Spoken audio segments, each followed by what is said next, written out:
Bueno, muchachos, vamos a dar entonces inicio a la reunión. Nuevamente, buenos días para todos. A la reunión, no a la sesión, qué pena. Entonces, ¿me confirman nuevamente si me están escuchando, por favor? Sí, profe. Ok, gracias, Jan.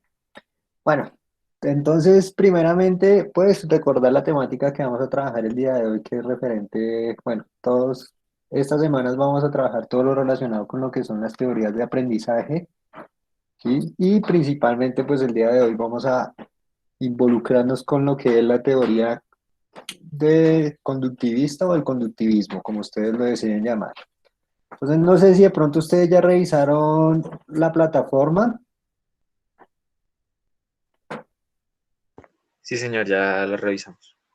¿Qué pudieron detallar en la plataforma? Ya está la actividad que tienen que realizar y demás, la temática. ¿Tienen duda referente a la actividad?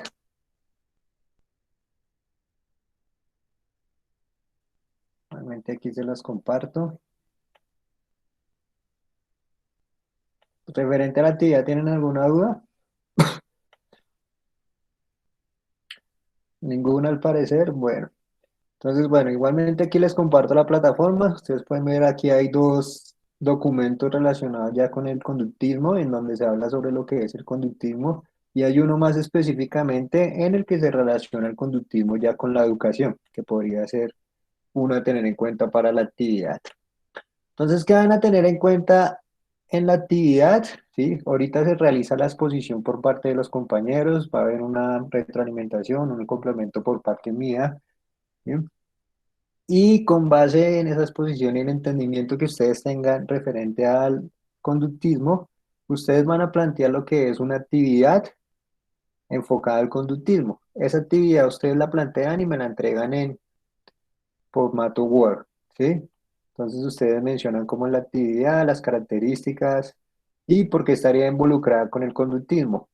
Junto a ello, van a realizar un video breve, un video de corta duración, ¿sí? En donde ustedes van a hacer la ejecución de la actividad. ¿Listo? Tener en cuenta que esta actividad no la realizan los expositores. Los expositores en la actividad que me van a subir, la presentación que realizaron el día de hoy y la actividad que tienen planteada para el día de hoy. ¿Listo? El resto de compañeros sí hacen esta actividad. ¿Ok? Listo. Profe, una inquietud. Vale. ¿Nosotros le enviamos los tres la diapositiva o solamente uno de nosotros? Súbanla a los tres para de pronto evitar inconvenientes que se me pasen en el momento de calificar. ¿Listo? Vale, profe. Bueno, muchachos, entonces en este momento les cedo ya el turno a los expositores. Bueno, confirmemos que estén los expositores. Jan se encuentra, Sí, señor. ¿sí? John Sí, señor. y Ángel. Sí, señor. Listo, perfecto. Entonces desde este momento es todo suyo, todo de ustedes, lo que es la plataforma. ¿Listo? Adelante.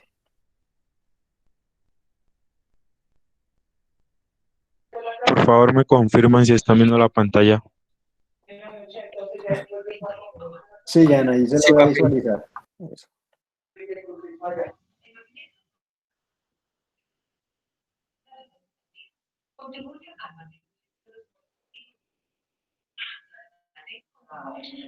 Buenos días para todos.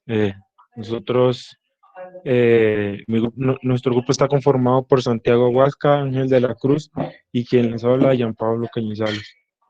El día de hoy les vamos a hablar sobre lo que es el conductismo o la teoría del conductivismo. Vamos a empezar con una definición de lo que es el conductismo. El conductismo es una filosofía basada, enfocada y dedicada al estudio científico de la conducta, como resultado de la interacción entre un organismo y su entorno. En otras palabras, podemos decir que es la relación que hay entre un estímulo y una respuesta. A continuación les voy a explicar sobre lo que es la psicología porque esta teoría suele confundirse un poco con la psicología. Entonces, la psicología es la ciencia que estudia el comportamiento humano y podemos decir que el conductismo es la filosofía de esa ciencia, es decir, que el conductismo es quien estudia la filosofía de ese comportamiento humano. Y la psicología tiene como objetivo describir, explicar y predecir y controlar la conducta. Cuando hablamos de describir, estamos haciendo énfasis a lo que es todo el proceso que consiste en la recopilación de datos y organizarlos conformando ideas coherentes y precisas. Un ejemplo de ello podría ser, digamos que describir que Ángel lo dejó la novia. Explicar es formular hipótesis a partir de la relación que hay entre esos datos. Debemos tener en cuenta que las hipótesis no son siempre acertadas, son como cosas que suponemos a partir de esa misma descripción de los datos. Entonces, una explicación sobre esa descripción que les hice anteriormente es que Ángel lo dejó la novia porque se puso a jugar videojuegos todo el día y no le respondió. Predecir es como anticiparnos a lo que va a ocurrir debido a esa explicación y esa descripción de los datos. Otro ejemplo podría ser que la novia ya no va a volver a ir a la casa de él. Y controlar, como su mismo nombre lo indica, es el control que se tiene para la conducta. Y otro ejemplo podría ser que vamos a ayudarle a Ángel para que a través de ese despecho no sufra ataques de ansiedad y depresión. En la teoría conductista existen dos teorías basadas en la experimentación. La primera es el condicionamiento clásico o aprendizaje de primer orden. Se da de manera involuntaria y el sujeto es pasivo con respecto a su aprendizaje. Esto hace énfasis, digamos, que el sujeto no, o sea, quiere el aprendizaje, pero él no tiene la voluntad de hacerlo. Es decir, que no genera o no busca cómo adquirir ese aprendizaje. Y la segunda es el condicionamiento operante. Y en esta, el sujeto sí busca la consolidación de la respuesta según su estímulo. Es decir, que el sujeto tiene una inquietud, una incertidumbre, y a partir de ese estímulo busca solucionar esa incertidumbre que tiene. A continuación, una breve historia del conductismo. Es como más o menos lo que alcanzamos a encontrar. El conductismo tuvo su origen a comienzos del siglo XX en los Estados Unidos de América y se dio porque tenían una cultura pragmática. Cuando hablamos de pragmática es una rama de la lingüística que estudia todo lo que es la filosofía lingüística y la psicolingüística. Seguidamente, Iván Pablo publica unos estudios que están relacionados o están basados sobre lo que es la respuesta normal y la respuesta condicionada. Eh, eh, Estos dos autores como que trabajaron como que simultáneamente, como aproximadamente en los mismos tiempos. Pero el primer conductista, digamos que otorgado o ya estipulada por la sociedad, se llamó John Watson y en el año 1913 lanzó un manifiesto que consistía en la psicología tal como la ven los conductistas. Esto tuvo un poco de controversia por lo que les mencionaba anteriormente, porque se empezó como a confundir con lo que es la psicología y no le gustó a muchos psicólogos de la época. Edward Thorndike seguidamente postuló una teoría del conexionismo, la cual estaba basada en que el principio del aprendizaje por continuidad con el principio del refuerzo. Buchut Skinner plantea la teoría del conductismo descriptivo, en la cual él creía que era posible desarrollar un estudio sistemático de la conducta en términos de las relaciones funcionales que existen entre un estímulo, entre una respuesta y un estímulo. El estímulo, obviamente, para Skinner debía ser simplemente observable, no debía de haber mucha interacción con el sujeto. Nuevamente, Edward Thorndike eh, propone otra teoría llamada la conducta operante y dice que el organismo se comporta de manera determinada debido a que tiene intenciones de lograr o que espera o de lo que espera obtener. Edward Tolman propone la teoría de la conducta intencional. Eh, se podría, decía que se podría obtener esencialmente una explicación completa de la conducta por medio de análisis experimentales y que estos análisis experimentales fueran progresivos y de los factores determinantes de la conducta humana. Clark Leonard Hull también plantea la teoría sistemática de la conducta, que es un estado de necesidad biológica que desencadena diversas actividades y que todas estas actividades van a continuar y no van a cesar a no ser que se satisfaga la necesidad o que se encuentre el objetivo de la necesidad. Finalmente, Edward T. Scheiner eh, hizo hincapié en lo que era el concepto de la adaptación biológica de las especies por medio de la regulación de su conducta. A continuación, los compañeros les van a hacer más hincapié en algunos de los conductistas más relevantes.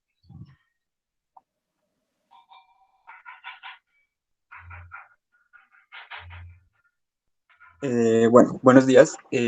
Vamos a empezar con Iván Petrovich Pavlov, que pues es prácticamente el pionero en lo que es el conductismo. Pavlov es un psicólogo ruso que se interesó por la fisiología de la digestión, especialmente en los en los reflejos de la salivación en los perros. Comenzó a estudiar teología, pero la dejó para empezar medicina y química en la Universidad de San Petersburgo. Tras terminar el doctorado en 1883, amplió sus estudios en Alemania, en donde se especializó en fisiología intestinal y en el funcionamiento del sistema circulatorio, bajo la dirección de Ludwig y Heidenheim. Fue premiado con el Premio Nobel de la Medicina en Fisiología en 1904. Iván es conocido por sus trabajos precursores en la fisiología del corazón, el sistema nervioso y el aparato digestivo. Siguiente. Bueno, en su teoría, el condicionamiento clásico es uno de los temas introductorios que se estudian en la carrera de psicología y es uno de los principios básicos del aprendizaje. Eh, Se deriva de los experimentos fisiológicos que realizó durante el estudio del aparato digestivo de un canino o de un perro. Notó que los animales salivaban al ser expuestos a estímulos asociados a la comida, sin que fuera necesaria la presencia física de esta. Pero esto quiere decir que los perros ya relacionaban un estímulo como lo que era el sonido de la campana a la comida y de tal forma ya empezaban pues a lo que era salivar.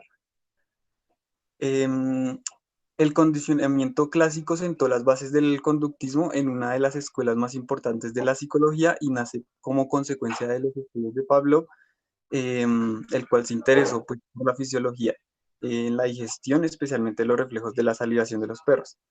Bueno, esto se basa en el estímulo incondicionado. Es un estímulo que de manera automática provoca una respuesta del organismo, una respuesta incondicionada.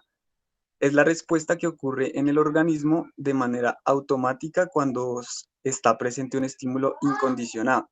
Para Pavlov sería la cantidad de saliva que el perro segregaba cuando se le presentaba la comida. Bueno, él como lo experimentó, Pablo había observado que tras poner los alimentos en la boca del perro, que estaba investigando, este empezaba a segregar saliva procedente de determinadas glándulas.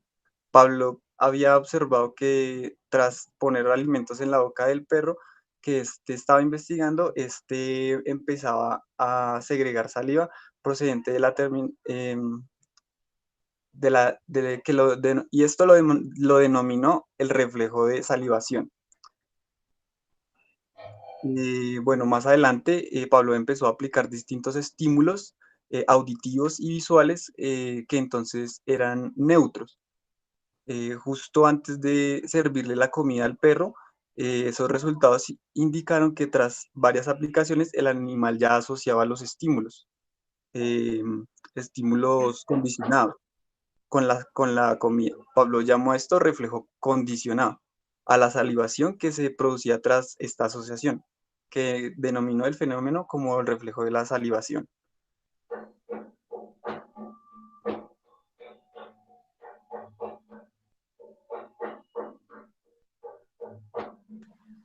Bueno, ya basándonos bajo otro autor, hablamos sobre John Bradus Watson. Este autor estuvo también en la época de Iván Pavlov, sino que la teoría de él se basó más en la parte humana, en la parte con la gente, ¿sí? Entonces, este hombre lo que hizo fue establecer como tal ese conductismo clásico y pues empezar a basar escuelas, ¿sí? Empezó con las escuelas conductistas. Hablamos de que John Watson hizo experimentos en los cuales implicaba aprendizajes automáticos o reflejas, ¿sí? Hablamos de que John Watson con sus experimentos se daba cuenta de que no todas las personas reaccionaban de la misma manera y al momento de volverlas a repetir en otro momento o el personaje tuviera otras emociones, no generaba la misma reacción.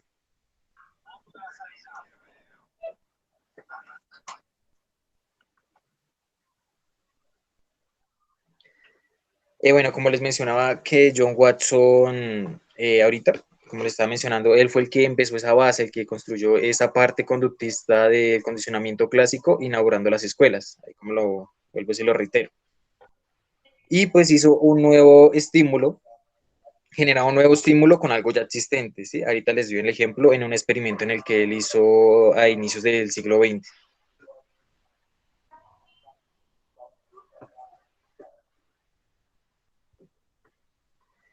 Bueno, acá lo que les mencionaba en su teoría en cuanto a su experimento,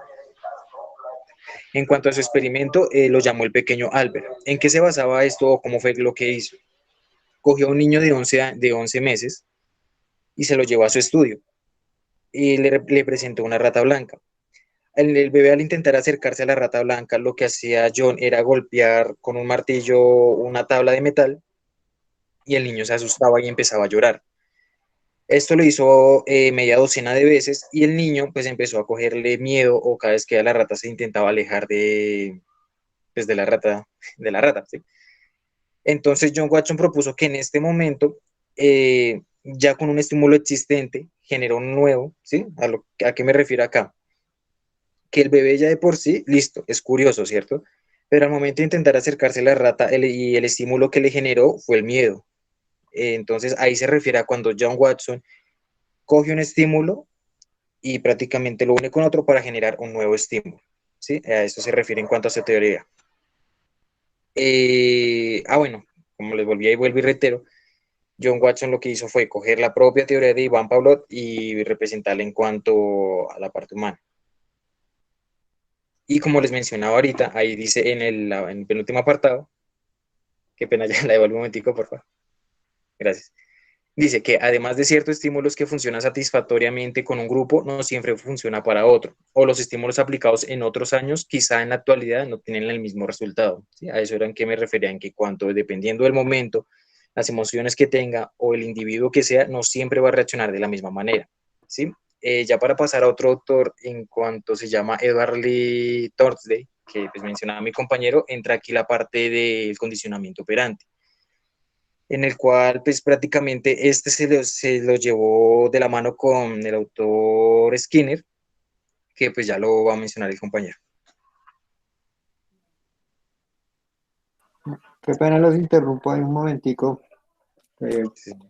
Para complementar un poco lo que acaba de mencionar el compañero de referente a Watson, ¿sí? Tener en cuenta que, como él lo mencionó, ahí es dentro del conductismo en donde se empieza a crear ese lazo, diré, entre lo que es el estímulo y la respuesta. Claro ejemplo el que brindó ahorita el compañero, ¿sí? El estímulo, que el niño fuera a alcanzar a la rata y golpeaban el martillo, ¿no? La respuesta, ¿cuál fue? El miedo. Entonces ahí ya estamos que haciendo énfasis en lo que es la conducta del individuo, ¿no? Entonces tener en cuenta que, como lo estaba mencionando ahí el compañero, primeramente Pavlov se enfocó en hacer experimentos relacionados con animales. Pero ¿qué hizo en este caso Watson? Watson dijo, listo, vamos a pasar esos experimentos para mirar la relación que tienen con la conducta humana, ya que mencionaba que los animales pues son netamente similares a el ser humano y que por ende nos vamos a enfocar en lo que es el sistema nervioso central. Entonces ahí empezó con el estímulo y la respuesta directa. Entonces ahí hablaban del estímulo y en este caso, ¿cuál sería la respuesta? El miedo que el niño le estaba cogiendo ahí como tal a ese estímulo que estaba produciendo. Tener en cuenta también que referente al estímulo-respuesta, se mencionó dos aspectos importantes en lo que hablaba Watson. Uno que era la ley de la frecuencia y el segundo que era la ley de la presencia. Entonces mencionaba que entre la ley de la frecuencia, entre más se diera ese estímulo, ¿sí? El acondicionamiento iba a ser de carácter mayor. Entonces más miedo, digamos, le iba a coger el niño a la rata, como por decirlo así, por mencionarlo así, ¿sí? Entonces ahí podríamos, digamos, colocar, bueno, ese sería como el ejemplo de carácter principal de la ley de la frecuencia. Y también he mencionado lo que era la ley de la resencia, en donde ahí mencionaba que el niño, mediante un estímulo que tuviera, si tenía una respuesta de carácter negativa y veía que, o tuviera una respuesta y veía que ese estímulo que él estaba generando tenía alguna acción frente a la respuesta, iba a ser positiva para un niño. Es uno de los ejemplos más significativos que demuestran es cuando un niño va a pedir, eh, no sé, un helado a la mamá y la mamá no se lo quiere brindar y el niño empieza a llorar por ese helado y la mamá una vez que llora le da el helado, entonces ese siempre va a ser el estímulo para el niño, ya no va a pedir el helado de una forma, sino la va a pedir siempre llorando y ahí ya hay un acondicionamiento como tal. Esto continúen, por favor.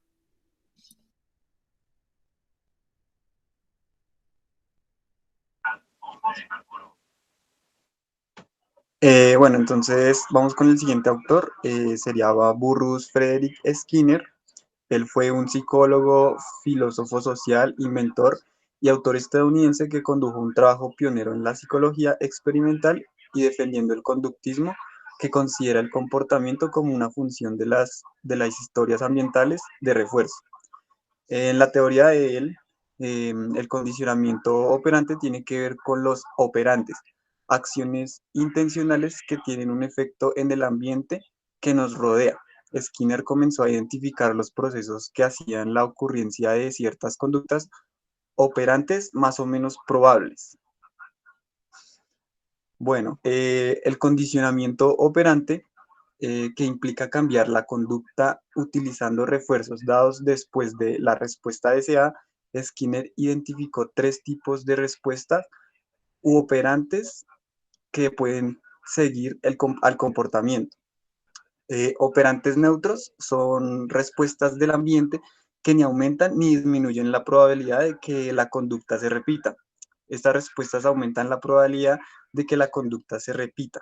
Los refuerzos pueden ser positivos o negativos.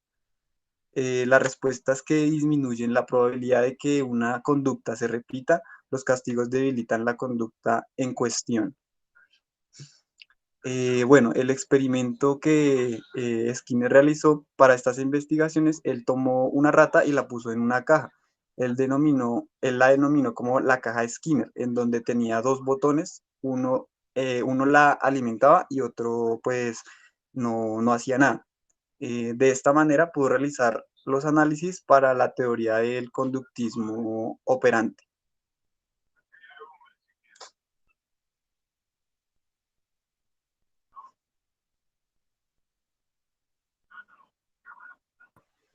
Uno de los últimos autores es Albert Bandura, que pues hoy en día aún se encuentra con nosotros, sigue vivo. Aquel autor se destacó por más que todo tres tipos de teorías.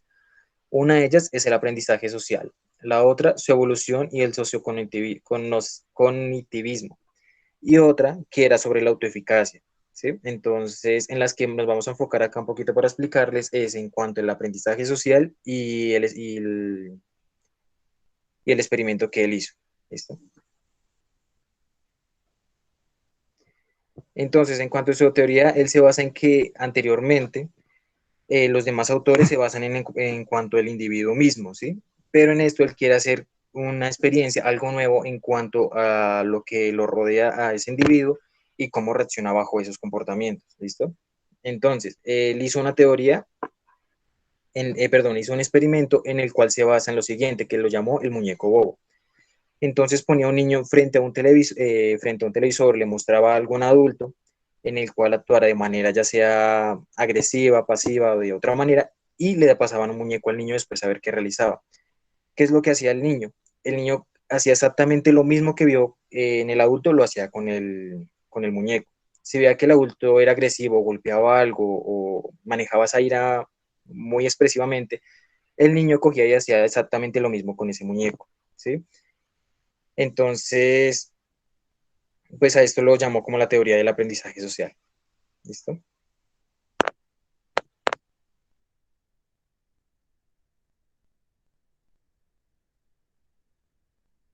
Entonces, digamos que ya para hacer un poquito más de relevancia, un poquito más de entendimiento en el tema, vamos a ponerle una actividad a ustedes en el cual se va a basar en un video que les voy a pasar por los comentarios. ¿En qué se basa o qué es lo que tienen que realizar? ¿Sí? Entonces, acá en este ejercicio van a pasar una serie de imágenes, ¿sí? Y en una de esas imágenes va a haber la imagen de un limón. ¿Qué es lo que tienen que hacer? Parar la imagen justamente, parar el video, qué pena, justamente en la imagen del limón, ¿sí? Entonces, lo van a revisar por primera vez para ver de cómo es y qué sonidos tiene el video, y luego lo intentan hacer, mirarlo 3 veces y me cuentan cómo les fue, cuántas veces lo pudieron parar justamente en la imagen del limón, ¿listo? Ya de un momento ya les paso el video. Si quieran, qué pena, hable compañero. ¿Sí les quedó claro la actividad? Más o menos, o sea, en el primero toca mirar el video y pararlo donde haya un limón. Y en las otras dos veces que toca ver el video, toca también parar la imagen, bueno, parar el video antes del limón. Sí, Eh, o sea, sí, prácticamente sí. El primero es como de reconocimiento al video y a los sonidos y a la imagen. Y ya los otros dos es como para que detengan el video justamente en donde está el limón. Ok. entonces, bueno, por favor visualícenlo y me cuentan cómo les fue, ¿vale? Igualmente, por favor, comparte el video acá por la pantalla para que ellos tengan para que verifiquen cuál es el video y demás, por Listo, favor. vale.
Listo, perfecto. Si quieres ya pueden pasar el video. Entonces, ¿cómo les fue con la actividad a los compañeros?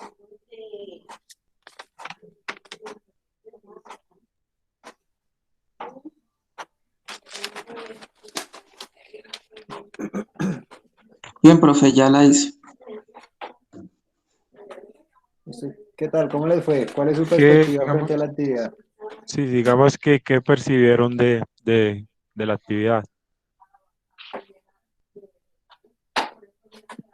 Pues primero, pues que las imágenes bueno, van a una velocidad un poco rápida y pues que, pues la verdad en el segundo y el tercer video me guié fue cuando pitaba bueno, cuando el video pitaba para pausarlo.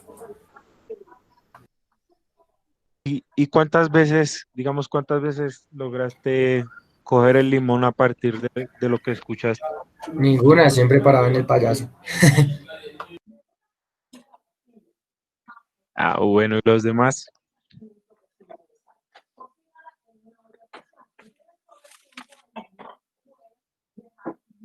¿Qué percibieron el resto de compañeros? ¿Algo diferente a lo que haya percibido Brian?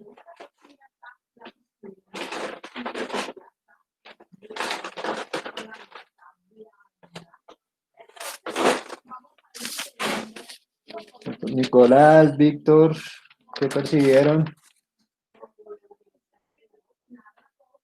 Raúl, Sí, profe, yo vi el video y el primero, como ha dicho Jan, fue el video pues, de reconocimiento, pero luego me di cuenta pues que el sonido como que intentaba distraerlo, entonces me guiaba más por las imágenes, la imagen del ojo azul y el payaso, y sabía que después venía el limón, entonces ahí lo paraba. ok, se guiaba más por las imágenes que por el sonido, por el pito, ¿no? Hay una diferencia ahí entre Brian y Víctor. ¿Qué percibieron el resto de los compañeros?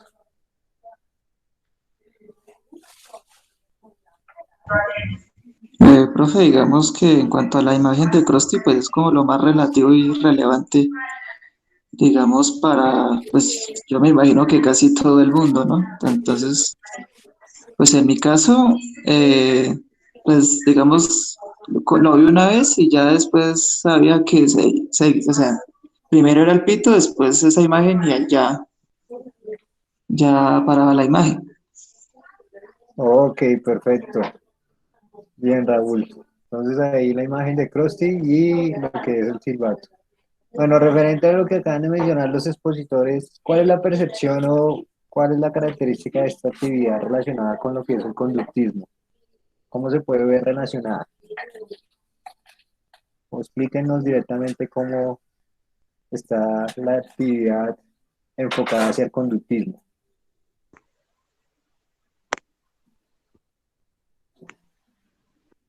¿Los compañeros o nosotros, profe? Ustedes los expositores, ¿sí? Ellos ya hicieron la actividad, en este caso ya tienen una perspectiva y ustedes nos explican cómo está relacionada netamente con el conductismo o por qué la Eh, actividad se enfoca hacia el conductismo. eh, la Listo. actividad, la actividad se enfoca un poco hacia el conductismo debido a como Ángel nos explicó anteriormente, que a partir de diferentes estímulos, nosotros y como tenemos una necesidad, alcanzamos el objetivo y prácticamente nos satisface. Es una de las varias teorías de algunos autores.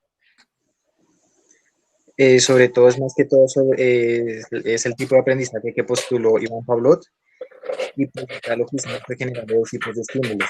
El primero fue como el pitido del sonido y el segundo fue una imagen más llamativa que era la de Cruz. Y pues mediante esos estímulos y bajo la repetición del video, era para que, digamos, estimularan eso, como que mecanizaran. Y pues digamos que la idea era que entre más lo vieran, más sería eficaz en cuanto a la imagen del limón. A eso nos Oh, referimos con la actividad que le hicimos, que acabamos de realizar. ok, perfecto. Entonces, como lo menciona Ángel, ahí tenemos que tener en cuenta dos aspectos fundamentales. El primero, lo que es el estímulo, que en este caso podrían ser dos tipos de estímulo. Uno, que es la imagen de Krusty, como lo estaba mencionando el compañero, y el otro, que es el silbido, ¿no? el pitazo, como lo quieran llamar. Y ya tendríamos una respuesta, el cual es parar el video. ¿Sí? Ahí estaríamos viendo esa relación estímulo-respuesta que modificaría netamente ¿qué?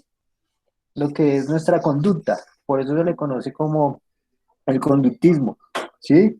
Si nosotros hacemos esa actividad de carácter repetitivo, entonces ya va a modificar la conducta y el estímulo y la respuesta se va a dar de forma más rápida y de forma más sincrónica.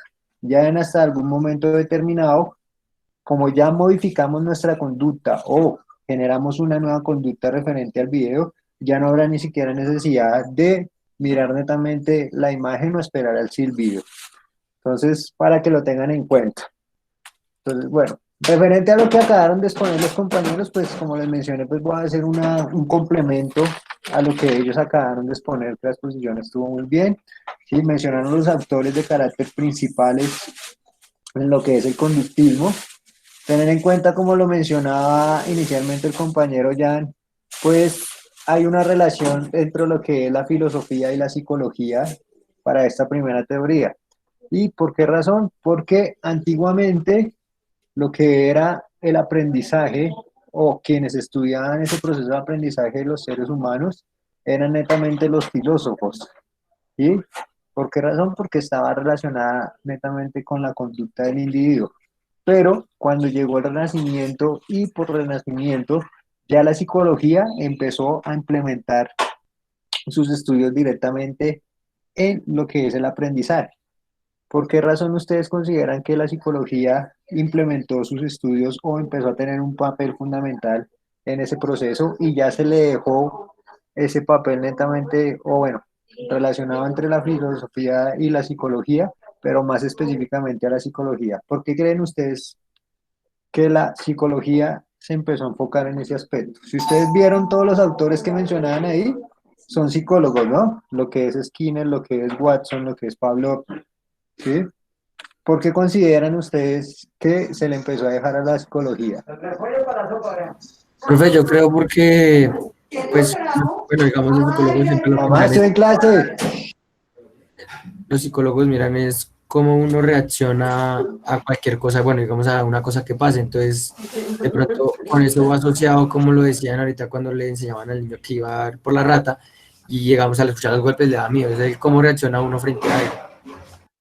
Exacto, los psicólogos miran primeramente cómo es la reacción, pero primeramente, ¿qué hacen los psicólogos? Estudian el comportamiento del ser humano y se enfocan en los aspectos mentales, ¿no? El proceso mental del ser humano. Entonces, por esa razón, como el aprendizaje está involucrado netamente en lo que es el cerebro y la mente, pues ya la psicología se empezó a hacer cargo de el proceso de aprendizaje del ser humano, ¿sí? Pero entonces, como mencionaban ahí los compañeros, se tenía una dirección o se tiene una relación entre lo que es la psicología y la filosofía. Es más, uno de los compañeros mencionó que había un tipo de psicología filosófica, ¿no es cierto? ¿O me equivoco?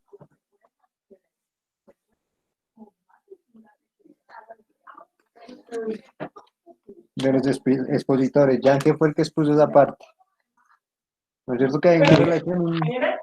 Sí, profe, aquí hay una relación entre lo que era pa- bueno, sí, El sí, que es, pragmatismo, ¿no? sí, el pragmatismo. Exactamente, ¿no? Entonces ahí empezaron con una relación.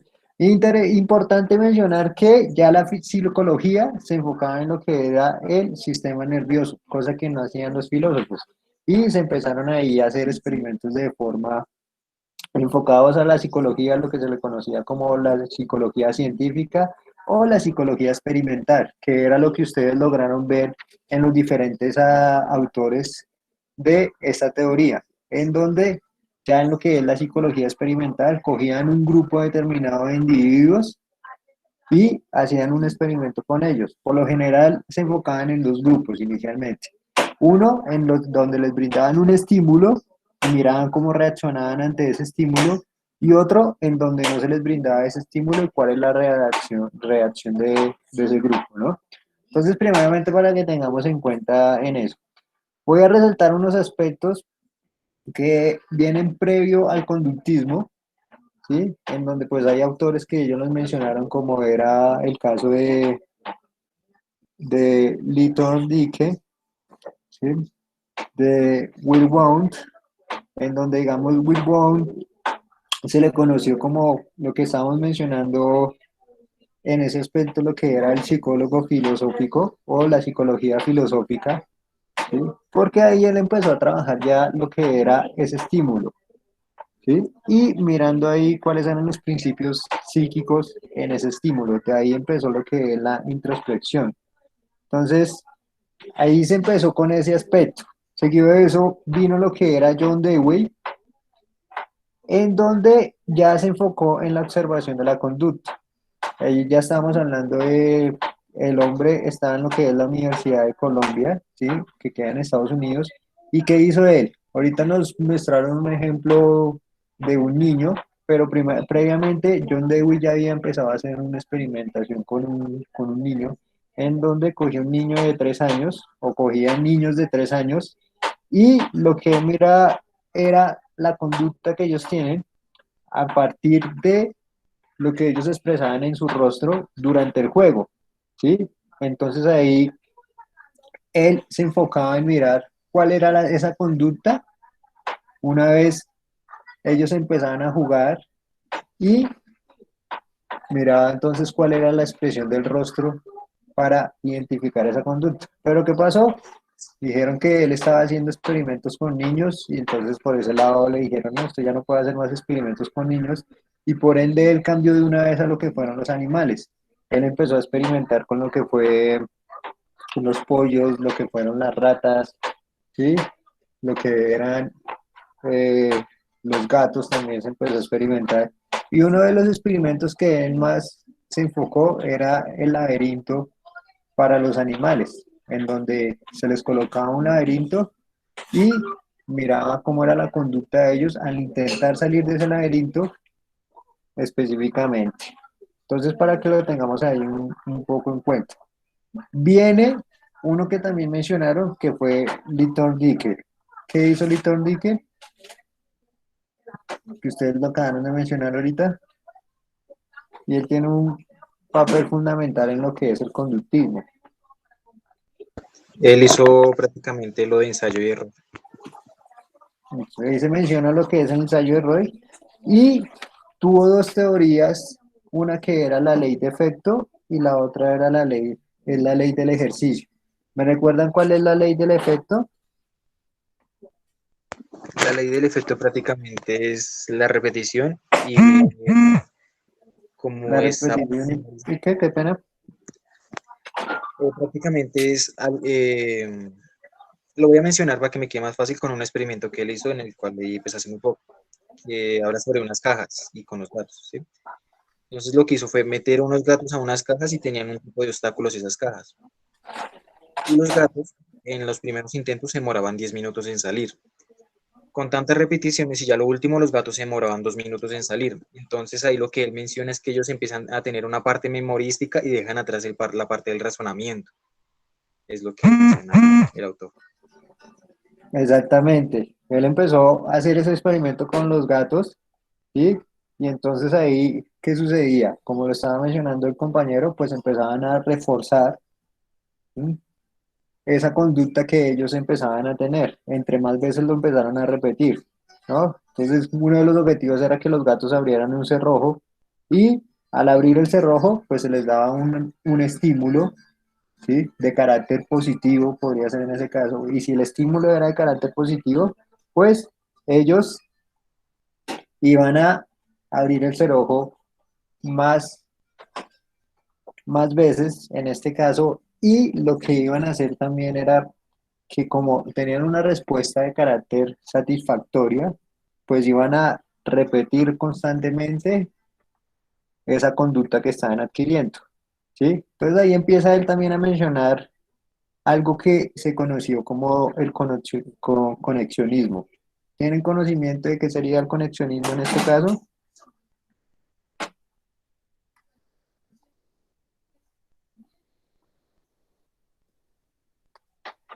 Los compañeros que expusieron de pronto tienen conocimiento de qué se le considera el conexionismo. No, profe. Listo, entonces para que tengan en cuenta el conexionismo es como se estaba viendo que puede haber una respuesta de carácter satisfactorio o una respuesta que no sea satisfactoria, como puede ser un castigo. Entonces, el conexionismo hace referencia a que si ese estímulo genera una respuesta de carácter satisfactorio, hay una conexión mayor entre lo que es el estímulo, la respuesta y la conducta del individuo, que era el ejemplo que les estaba brindando. Si hay una respuesta positiva en donde, listo, el gato abrió el cerrojo, pasó el laberinto y le dan un alimento, pues va a haber una conexión de carácter positiva y esa conducta se va a ir reforzando cada vez más y más. Pero si la respuesta es de carácter negativa, por ejemplo, que el gato llegara a su punto o abriera el cerrojo y que lo mojaran, podría ser, digamos, una respuesta negativa, o que habría como un castigo, por decirlo así, ¿sí? Ahí va a generar una conexión que no fuera de carácter significativo, ¿sí? Y por ende, la conducta no, si se modificaba esa conducta, no iba a hacer ese estímulo y esa respuesta repetidamente. Entonces no va a haber una conexión fuerte en ese caso y no iba a seguir realizando esa actividad para no conseguir esos resultados de carácter específico que fueran negativos. ¿Sí? Él también llamó o involucró lo que era la ley del ejercicio. ¿Ustedes en qué consideran que se enfoca la ley del ejercicio?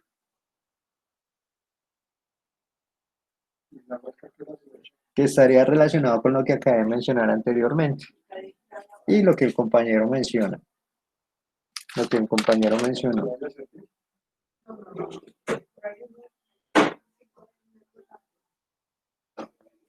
¿Qué se les viene a la mente de pronto con la ley del ejercicio? Les voy a poner de pronto Pues un ejemplo que los múltiples. Dale, Jan. a mí lo que se me viene a la mente es que, digamos que había un estímulo y había que practicarlo consecuentemente para poder realizarlo bien. Entonces, esa es una buena perspectiva la que tiene Jan. Tengo un estímulo y entre más lo practico, ¿qué va a hacer? Pues va a fortalecer esa respuesta o esa conducta como tal, ¿sí? Y si no lo practico, ¿qué va a suceder? Pues el estímulo y la respuesta se van a debilitar. Entonces, por eso él le dio el nombre de la ley del ejercicio. Y entre más practique un estímulo, que era el ejemplo también que poníamos en el gato, más voy a fortalecer ese estímulo y la conducta va a estar netamente modificada, que es lo que pasa de pronto con los atletas y por eso se le dio el nombre. Entre más fortalezca un músculo, más fuerte se va a volver, entonces va a tener una mayor facilidad para hacer determinada acción. ¿Sí? Contrario, así no lo fortalezco, el músculo se va a debilitar y no va a poder hacer determinada acción. Pero esta ley del ejercicio fue truncada, ¿por qué razón? Porque se dio cuenta o se dieron razón de que llegaba un momento en el que así por más practicara el individuo ese estímulo, la conexión que hay entre ese estímulo y la respuesta, ¿sí? Iba a haber un momento de estancamiento, que es lo mismo que pasa con el ejercicio, ¿no? Que es lo mismo que pasa con el deporte. Entonces se derrocó esa ley, ya que iba a haber un momento en el estancamiento. Yo podía practicar, seguir practicando, pero llega un punto en el que el proceso de mejora ya va a ser de carácter muy, muy mínimo, ¿sí? Entonces, para que lo tengamos ahí en cuenta también. Eso es lo que ocurrió previo al conductismo, que eran lo que mencionaban los compañeros. Entonces, de pronto también tener en cuenta tres fases importantes en lo que es el conductismo. La primera, que se le conoce como la difusión.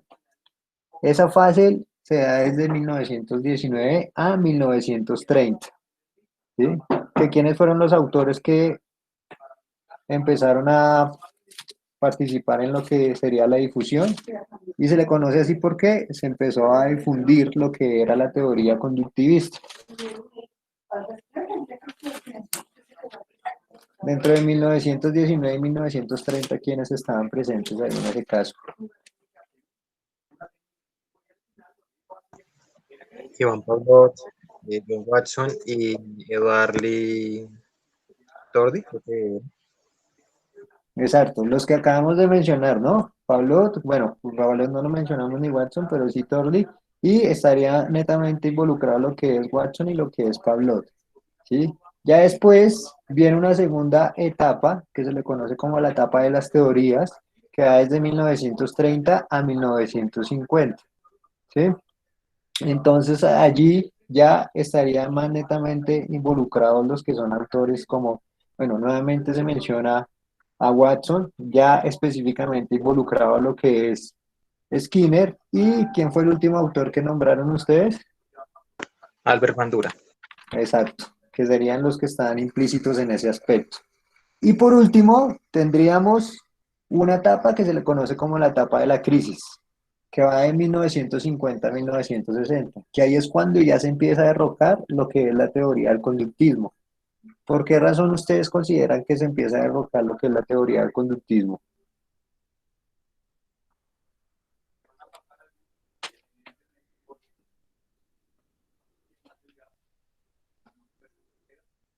¿Ni idea? Entonces, para que lo tengamos en cuenta, esa etapa de crisis se da porque ya lo que son los psicólogos se dieron cuenta que netamente una conducta no estaba enfocada en lo que era un estímulo y una respuesta, sino que había un estímulo, había una respuesta, un procesamiento mental para esa respuesta, y enfocado en ello, pues estaría lo que es la parte de la conciencia, ¿sí? ¿Qué es lo que hacemos nosotros los seres humanos? Digamos que podríamos mencionar que esa teoría de aprendizaje relacionada con el conductismo se enfocaba más específicamente en los animales, que ellos sí tienen un estímulo y una respuesta de carácter neto. ¿Qué es lo que sucede con nosotros los seres humanos? Tenemos un estímulo, pero previo hay un procesamiento. Ahí nosotros nos enfocamos en lo que es, como lo se está mencionando, en la conciencia. Está ese procesamiento para que yo pueda brindar una respuesta a ese aspecto. ¿Sí? Entonces, por eso se empezó lo que es la crisis o esa tercera etapa de la crisis, que ahí ya empezaría lo que es lo que vamos a ver la siguiente clase, que es el cognoscitivismo. ¿Listo? Entonces, bueno, para reforzar un poquito más lo que estaban mencionando, bueno, importante lo que mencionaron referente a Watson, que ahí hizo un poco de refuerzo también.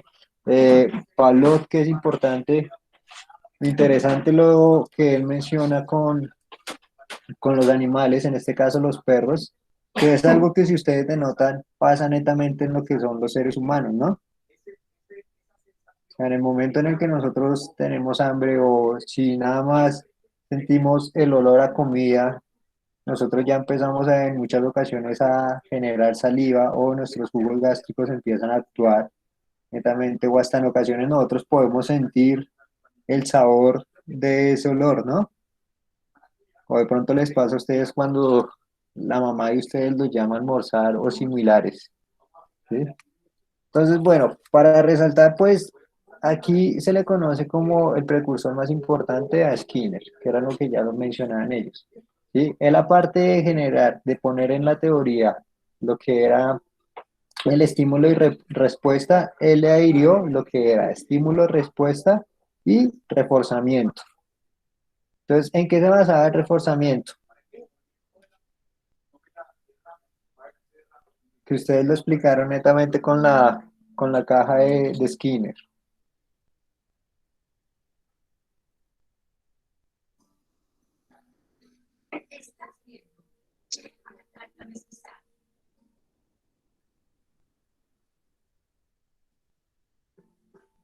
¿En qué se enfoca el refuerzo? El reforzamiento. Estímulo, respuesta y ya estaría el reforzamiento.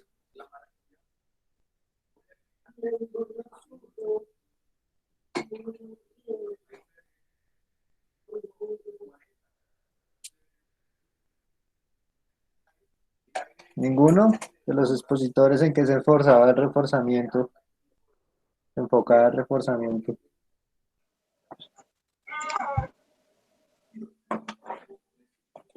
John, ¿qué vas a mencionar? Pues era como esos estímulos que se presentaban, pues tratar de que duraran un poco más de tiempo. ¿Listo? ¿Y cómo así decía para que duraran un poco más de tiempo en ese caso? Por medio de repeticiones. Bueno, en este caso pues estarían las repeticiones, pero como se indicaba, pues lo que hacían era reforzar ese estímulo, ¿sí? Y que era lo que se mencionaba anteriormente, digamos en la caja de Skinner que ustedes mencionaban. Entonces, si el ratón o la rata de laboratorio, como la quieran llamar, oprimía el botón adecuado, ¿sí? Iba a tener un refuerzo que era que le iban a brindar comida. Entonces, ¿qué iban a hacer? Estimular más ese estímulo y reforzarlo para que la conducta fuera reforzada y se enfocara más hacia ese aspecto. La conducta del animal, entonces, en ese caso, iba a ser enfocada con un refuerzo. ¿Qué pasa si él oprimía el botón errado? No le iban a dar comida y en ocasiones hasta iba a recibir un castigo, que sería ese refuerzo para que el animal no siguiera haciendo esa conducta, ¿sí? Entonces Skinner se enfocó en eso, lo que es el estímulo, la respuesta y el refuerzo en carácter específico. Cuando nosotros hablamos de estímulo, respuesta y refuerzo, se conocen dos tipos de refuerzos, uno que es el primario y el otro que sería el secundario, ¿sí? Entonces, bueno, bueno, esto ya de pronto pasándolo a un aspecto de carácter más educativo, ¿sí? Pero entonces, como ustedes lo mencionaron, también se conocía como lo que era el condicionamiento operante, ¿no? Entonces, ¿ustedes cómo pueden trasladar ya esto que ustedes mencionaron al contexto educativo, que es netamente lo que nos interesa? ¿Sí? Ya conocimos los autores, ya miramos cómo se enfocan, cómo lo pueden trasladar al contexto educativo y también para que tenga bases para hacer la actividad que se les solicita. Entonces estamos hablando netamente de la conducta. Todo está enfocado hacia la conducta, por eso el nombre de conductivismo, ¿sí? O conductismo, como lo deseen llamar. ¿Sí? Hablamos de un estímulo y una respuesta. ¿Cómo lo podrían ustedes ya trasladar netamente a el contexto educativo? ¿Cómo se puede ver reflejado? Profe, yo lo podría, digamos, relacionar con que, digamos, que cada estudiante tiene diferentes formas de aprender y por eso mismo debemos de presentar diferentes estímulos para que ellos, cada uno, dependiendo de su forma de aprender, tenga la respectiva respuesta. Bueno, aquí ya menciona que cada estudiante tiene su forma diferente de aprender, ¿sí? Y hay diferentes estímulos frente a ellos. Pero entonces si nosotros nos enfocamos netamente en el conductismo y veíamos que a todos se les daba el mismo estímulo, ¿cómo lo podríamos trasladar acá? ¿Sí? También mencionábamos que habían estímulos de carácter positivo, habían estímulos de carácter negativo.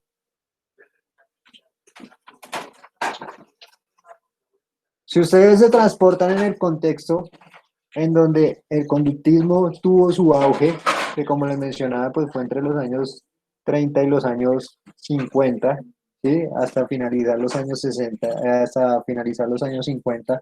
¿Cómo ustedes lo podrían ver reflejado allí? ¿Cómo era la educación en ese momento?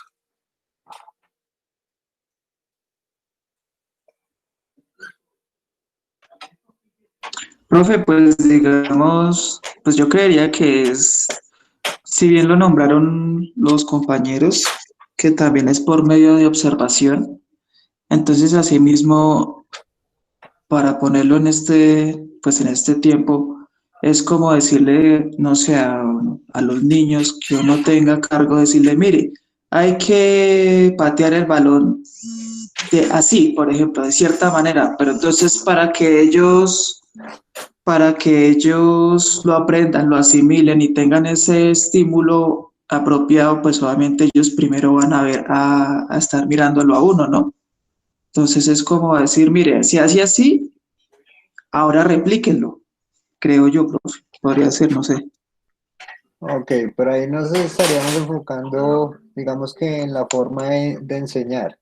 Recuerden que aquí el conductismo nosotros hacemos énfasis en la conducta, ¿sí? ¿Cómo modificamos la conducta de un estudiante? Entonces, ¿qué se les puede venir a la mente en un salón de clase? Yo lo ¿Cómo? podría relacionar con, por ejemplo, las notas, ¿sí? Las calificaciones, ya sea buenas o malas, reforzando eso, por ejemplo, pues un estudiante que haga un trabajo X y se vea que está bien hecho, pues darle una calificación buena para que él se siga motivando, pues a que los trabajos sean bien. Esa podría ser como el estímulo. O sea, ahí ya estaríamos hablando de una conducta, ¿no? O sea, tenemos un estímulo que es que el estudiante realice un trabajo y ¿cuál sería la respuesta a ese estímulo? Que yo estaría enfocado en la conducta, un premio. ¿Y cuál es ese premio? Digámoslo así, que sería la calificación, ¿sí? En este caso. Entonces, ahí digamos que el ejemplo que plantea John está bien, ya que eso se ve, digamos, o se veía antiguamente también en los salones de clase y se sigue viendo en los salones de clase. O sea, hay un estímulo para modificar la conducta del estudiante. ¿Cuál puede ser ese estímulo? Bueno, lo mencionaba él, lo que es la nota, ¿sí? Entre más el estudiante vea que mejor haga su trabajo, le voy a dar una mejor calificación, esa va a ser la conducta neta que él va a tener. Va a hacer los trabajos bien porque yo le voy a dar una muy buena calificación, ¿sí? Entonces tengo un estímulo de carácter positivo. El otro ejemplo podría ser también un estímulo de carácter negativo. El estímulo de carácter negativo, ¿cuál puede ser más específicamente? El castigo, que era como se daba, digamos, en la educación anteriormente. Aquel sujeto o niño que se portaba mal, ¿qué hacían? Lo cogían con una silla y lo ponían al frente de todo el salón, le ponían hasta un gorro de burro, ¿sí? Para indicarle que estaba castigado y que tenía que quedarse ahí todo el tiempo. Para modificar la conducta del estudiante. Se portó mal, entonces voy a modificar su conducta en este caso, haciéndole este castigo que todo el mundo lo viera para que usted no se vuelva a portar mal. Y esa va a ser su nueva conducta. ¿Sí? Si usted lo vuelve a hacer, voy a hacerlo de forma repetitiva. Entonces, para que tengamos en cuenta esos aspectos. Entonces, está el estímulo positivo y está el estímulo negativo, que ahí ya nosotros y venimos conociendo lo que mencionaba Skinner, que era el refuerzo. Entonces, un ejemplo más claro y sencillo puede ser, listo, usted tiene una buena actitud en clase, entonces presenta todos los trabajos, ¿cuál va a ser el estímulo positivo? Que de pronto ustedes lo vieron en el colegio, listo, le voy a dar una estrellita o le voy a dar un más, que va a sumar en su nota final, ¿sí? Si se sigue portando así, le voy a seguir dando ese más y esto le va a ayudar a su nota final, no sé, sacó un sobresaliente hablando del colegio y le voy a poner un excelente. Entonces ahí ya estamos modificando la conducta del estudiante por medio de ese estímulo y la respuesta ¿cuál va a ser? De forma positiva, ¿sí? Y como lo mencionaba, pues el estímulo negativo, en este caso, o la respuesta negativa para modificar ya sería por medio del castigo.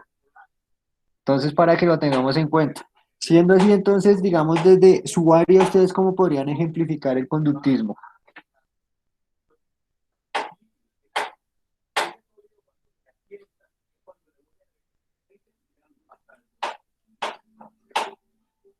¿Cómo podrían ejemplificar el conductismo del área de ustedes?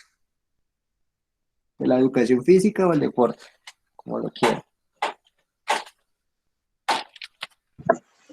Pues, profe, digamos que yo veo un ejemplo en el cual, digamos, serían entrenamientos, ¿no? Lo tomo mucho por la parte del ejemplo de los gatos, por ejemplo, que pues se hace una repetición y en un tiempo determinado. Entre más se realice y se le dé un estímulo al final, pues lo haría de mejor manera y lo realizaría en menos tiempo. ¿Cuál podría ser, digamos, ese estímulo para el deportista? no sé, digamos, al final les digo, bueno, si lo hacen un tanto tiempo, yo les gasto una gaseosa, de comer, algo así, pues, como por ejemplo. Listo, ahí podríamos poner un ejemplo de que, listo, entre más lo hagan y si lo hacen bien, yo les gasto una gaseosa. O podría ser un estímulo de carácter sencillo. Listo, muchachos, entre más lo hagan y si ustedes lo hacen bien, les dejo jugar un partido de fútbol al final, ¿sí? Y ahí ya vamos modificando la conducta del estudiante, que se ve en muchas ocasiones, podríamos verlo en las clases de educación física. Si ustedes trabajan y ponen y hacen todas las actividades que yo les doy, al final van a tener un tiempo libre para que ustedes jueguen el deporte que ustedes deseen, ¿no? Y eso va influenciando la conducta del estudiante, ya que ellos saben, ya digamos que pongamos que una quinta sesión, ellos saben que no es necesario que yo ya les indique, listo muchachos, vamos a hacerlo bien, van a hacer todas las actividades para tener tiempo libre, sino que ellos ya tienen una conducta en la cual saben que tienen que realizar esas actividades bien para tener tiempo libre. Si no lo hacen, ¿cuál sería el castigo en ese caso? No se les brinda un tiempo libre. ¿Ok? Entonces, queda claro lo que es el conductismo, por qué se le conoce el conductismo como tal. ¿Tienen alguna duda, alguna inquietud?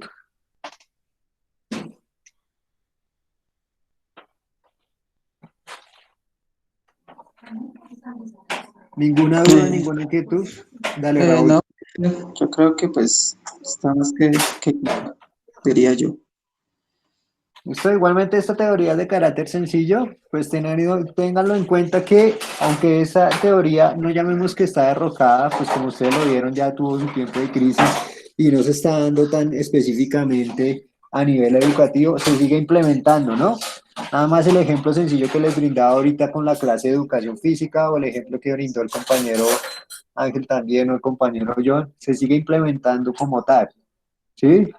Pero entonces, ahí ya para tenerlo mucho más en cuenta y tenerlo más presente. En algún momento que ustedes vayan a implementar, digamos, esta teoría, tener en cuenta cómo es el aspecto o cómo funciona. ¿Listo? Entonces, muchachos, tener en cuenta también que ya saben que el tiempo que les queda disponible de la sesión es para que ustedes de una vez realicen la actividad. Igualmente, la presentación del trabajo se las dejo abierta hasta el domingo a las 11:59. ¿Sí recuerdan quiénes son los que exponen de hoy en 8 días?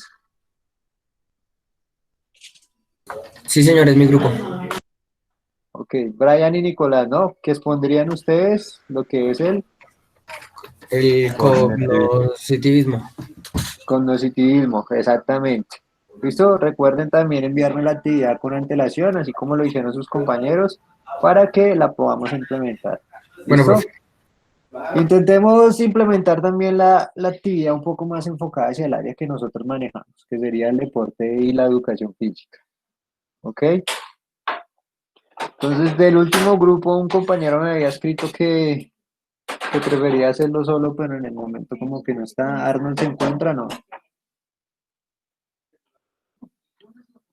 Esto si no se encuentran allí. Bueno, muchachos, entonces, pues, no siendo más hasta el momento, espero que haya quedado claro el tema de lo que es el conductismo, los autores de carácter principal, ¿sí? La influencia que tiene netamente la psicología.